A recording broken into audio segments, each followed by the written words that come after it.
You should subscribe to Tiger Drop Films. I heard he beat Mega Man the video game in just 3 hours.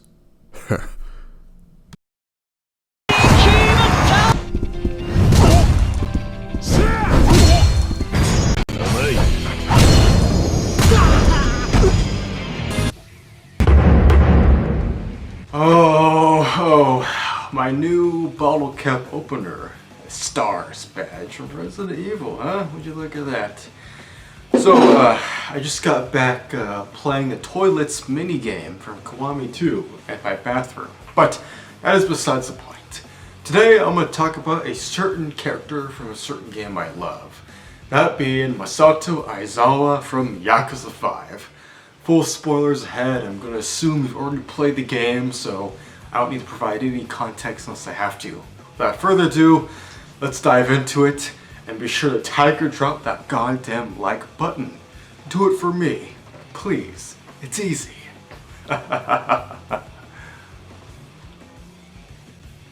So, Masato Aizawa. He is the primary final boss, the final boss of likeadragon 5 Battle for the Dream. A very, for some reason, divisive game. I mean, I have a poster of it on my wall. I'll show you a picture. It's right there. I sleep right underneath it. So, take that what you will. I love likeadragon 5. But, you see, when it comes for me, it's not all about what is most logical. It's not about what makes the most sense. It's about the feeling. And with that, I think that Aizawa is a great final boss, gameplay-wise, and even story-wise. I'll get into it right now. See, Yakuza 5, the major main antagonist is Kurosawa, the father of Aizawa, who was posing as a detective named Sarazawa throughout most of the game. But in the final chapter, we all know Kurosawa is the final boss, and he's put all the final bosses for each playable character in their place, with only one of them being completely devoted to him, that being Kanai. Kanai was the only final boss that was completely devoted to Kurosawa. If you look at Baba, if you look at Majima, of course those two weren't completely in on it, even though they were forced to do it. But then you have Aizawa, the main man of the show, who, yes, he does kind of pop up, but there was some precedence for his character. And you see, Aizawa, much like two of the other final bosses, wasn't fully in on his own father's plan that would allow him to usurp both the Tojo clan and the Omi Alliance and fully take over as the supreme ruler of both the major East and West Yakuza clans. And well, I just think that it's such an interesting concept in terms of Yakuza 5. If you're in your early 20s like me, then you probably resonate more with Yakuza 0, a game about two guys in their early 20s sticking it to the man and forging their own paths and destinies. It makes sense, especially in the crazy world we live in. And we kind of relate to that semblance of wanting to live your own life that Goro, Majima, and Kiryu Kazuma went through in the 80s, alright? It makes sense. But in likeadragon 5, Yakuza 5, we kind of get that in the form of Aizawa. And I still think he's relatable in that sense. Now sure, he took a more violent way because he's the antagonist, but he was just frustrated. I think they can relate to that. Aizawa being frustrated. He wanted to make his own path, he didn't really want it to be handed to him. And even if it might be great having that feeling handed to you, you can always want more, but sometimes you don't know what that more is. And in the terms of Yakuza 5, Aizawa, in that moment, he just wanted to really stick to Kiryu and forge his own path, much like Kiryu did back in the day in his 20s against another old guy, Shibusawa. I do think that was deliberate if you think about how Yakuza 5 was made pretty much right before Yakuza 0 in terms of mainline entries, so I do think it was deliberate. Even down to the fact that both Aizawa and in Yakuza 0, Shibusawa both have Irazumis that are already done by prior final bosses in the franchise. You already know it, but I'm still gonna say it. Aizawa had the Nishiki's same Irazumi, that being McCoy, and then of course Shibusawa and Ryuji both had the dragon. So I do think it was deliberate to have Aizawa be a koi. I'm sure other YouTubers have talked about his Irazumi, but for me, One that I really love is that the Irizumi of Aizawa was not saved for his final fight. No, it was shown earlier in his brawl with Saejima in Purgatory. And you know, this was the last time we saw Purgatory 2 in the series. But anyway, I like that. I think that it adds a lot of more oomph to the final fight if we get to see the final boss as Irizumi prior to them ripping their shirt off in the finale. And we get to hear Aizawa. He shows up in Purgatory as a glorious design of black and gold with a hint of green on the head for the carp.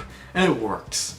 You know, I think that if you look at the first Kiryu saga from 1 to 6, that we get that with every final boss showing off to Irizumi, or at least being spoken about before the final fight.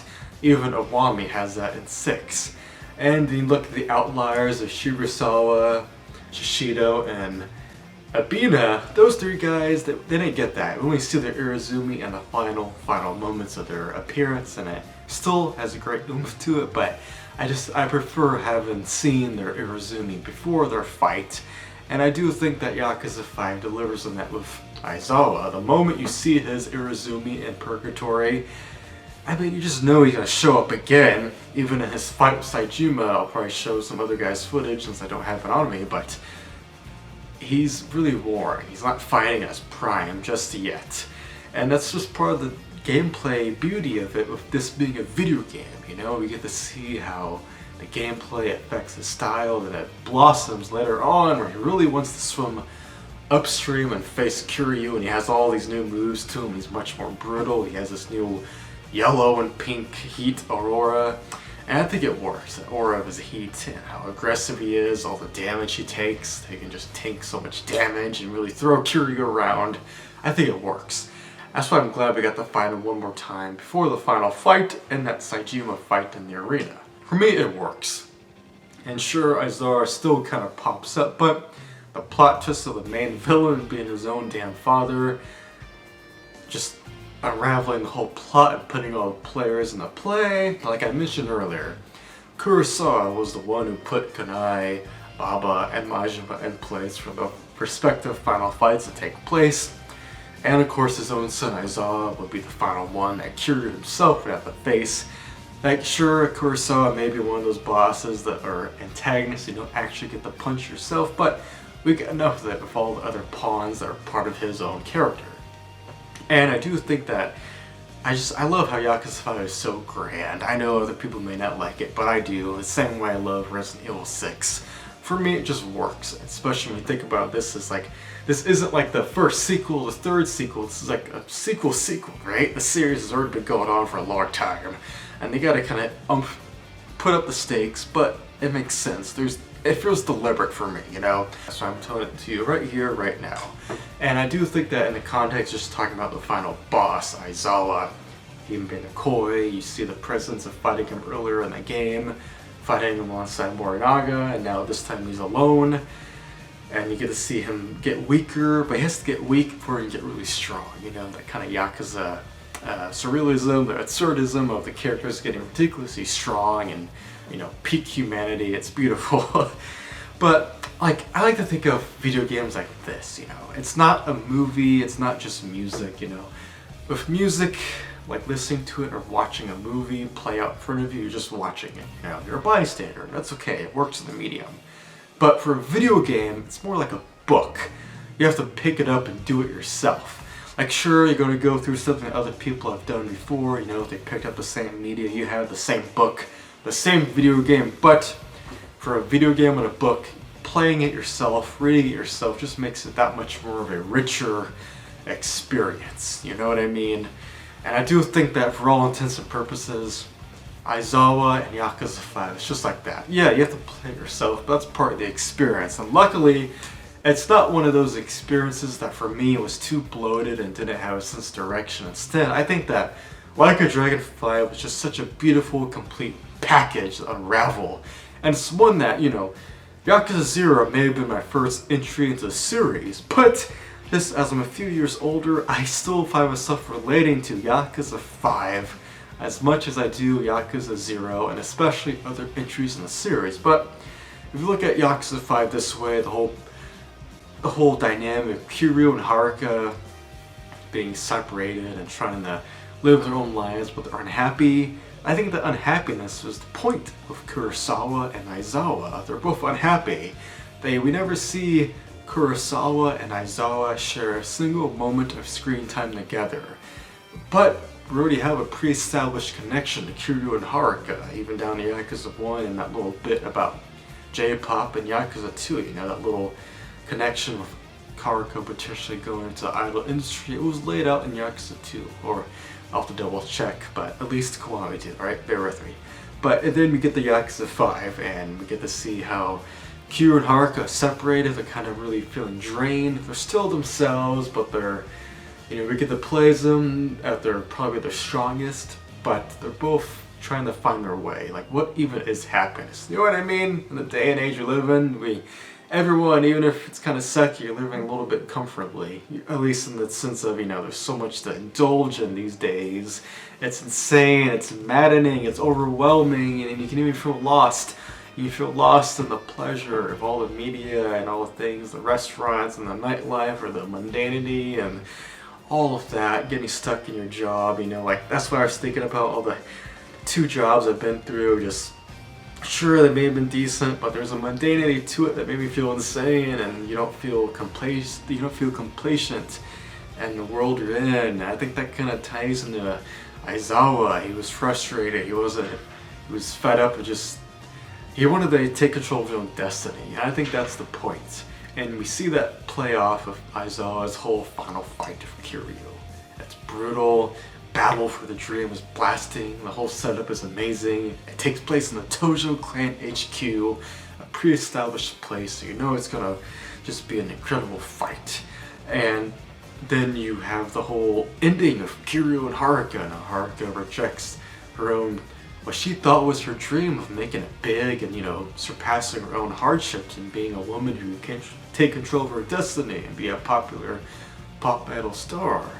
Well, it turns out that wasn't really what happiness meant to her. It may have been the dreams of others, but she wanted to live her own dream.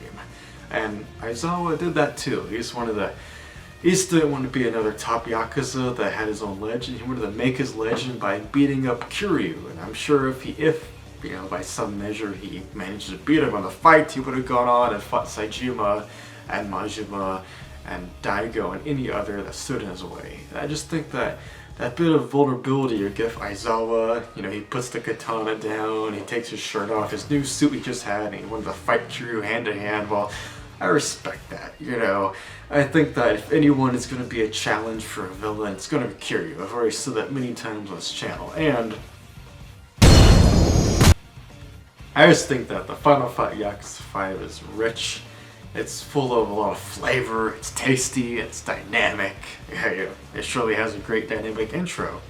And I just think that it really managed to stand out on its own compared to other Yakuza fights. Like I said earlier, this is already a sequel to other sequels, so you really had to, you know, push up the stakes, but still do something new. And sure, Aizawa may have been just another koi, but it was deliberate. It makes sense. If Kiryu had to come back from hiding and fight yet another koi, leaving a trail of blood to make his own throne. And, you know, Kiryu dethroning this guy was beautiful. And the snow, the way the music intercuts, the final cutscene of Kiryu punching Aizawa intercuts with the 2 of them trading blows, and then it cuts to Haruka on stage with Dreamline playing. I think it's just amazing. You know, that dissonance of Yakuza, the absurdity that becomes so surreal. It takes what could have been a movie, sure, but you can't just make Yakuza a movie. It being a video game, being inspired by film is what makes it beautiful. And like a book, you have to play Yakuza, you have to read it yourself, so to speak. And you got the interjection of Kiryu and Aizawa duking it out, cut by a J-pop song, Dreamline by Haruka, and T-Set. And the snow, there's blood everywhere. It's just one part of Yakuza 5 that I adore. I know, I adore Yakuza 5 like I do Resident Evil 6, but frankly I don't give a damn, because I came away from those 2 experiences genuinely loving them. And as I've talked about in this video, I do think that Aizawa, for all intents and purposes, may have fallen to the wayside in the gigantic plot that was Like a Dragon 5, but for me, it made sense by the end. I was still invested in the soap opera that took place during the snow, you know, that was kind of the aesthetic of Yakuza 5. I think that aesthetic, how the art style in this game is so, for lack of a better word, dreamy. I think that dreaminess adds to the surrealness of Yakuza 5. All these characters fighting for their dream, but you'd be surprised how relevant a dream can be in your life, no matter how young you are, and no matter how old you are, that dream can still pop up, whatever you may want it to be. And for all the characters in Yakuza 5, this game looks like a haze. It's so dreamy of the way it implements its color, its choreography, its cinematography, its whole aesthetic. I think holding on to your dream can be harder than you think it is, and sometimes letting it go can be easy or it can be very hard. And for the case of Yakuza 5 and all of its characters, I think it crescendos and cascades into this beautiful tapestry that once you get into it, you can find many avenues to explore. And by avenues, I do think that the Like a Dragon series, it may tell you a lot what the character is thinking. It may be over dramatic, it may be insane, the depth of the villains and the courageousness of the characters, the heroics of the protagonist against the antagonist and all the other characters in between, and these sweeping plots. Yeah, they may be insane, but for all the times the characters may get quote-unquote preachy or just get on their soliloquism and just, you know, their soliloquy and just get on their box and talk about what they're feeling, that, like, just that pure, you know, operatic character moments, I still think that Yakuza 5, along with its contemporary sequels, never really tell you what to think, and I like that. They let you come up with your own conclusion, and sure, they may have laid the groundwork for you to know what they're saying, and I, like many of you guys watching, we know what they're saying, but I still feel like there's enough wiggle room that you could interject your own experience into these games, much like a book, and I think that makes them beautiful. You know, of course, these games, if they're cutscenes, they will still play like a film, and they have amazing soundtracks that you want to listen to, you know, the albums and all that. And especially Yakuza 5, because they have the whole J-pop side album to it with Haruka. But anyway, I do think that surrealness of Yakuza, not telling you what to think, really is exemplified by Yakuza 5 and its dreams. All the different avenues it explores dreams and lets you think for yourself. And if you can relate to what the characters are going through in some way, like sure, none of us are going to go through some criminal plot that involves a whole Yakuza clans duking it out in civil war. No, but you can relate to other things with the characters, whether it's Akiyama, Shonada, Saejima, Haruka, Kiryu, or even other characters in the same game like Majima, Park, Katsuya, Watase, and even Kurosawa, maybe. You know, you never know what kind of avenue you might jump into in these games, what they might speak to you, and damn, that's ice cold and good. But I do think that Yakuza 5, yes, it's gigantic, like Resident Evil 6. It's a big sequel to other sequels, and it has a beautiful art style that is dynamic and stylish while still being real enough to grasp onto, so it can take you into its own surreal story. But with both of these projects, you can really find a place to really grasp onto and walk away feeling a certain something that is hard to put into words, but you know what it means to you. I don't think that's what Yakuza 5 is all about. It's gigantic, but it has so many small moments that just kind of make sense if you've been following these characters. And even on its own two legs, the way it explores dreams makes me wonder what the guys over at RGG were exploring back in 2011 and 2012, right? What were they feeling? Or certainly they're feeling something big enough to let them go into Yakuza 0 and Ishin and many other games, right? We're talking about the release order. So I do think that Yakuza 5 is a beautiful masterpiece.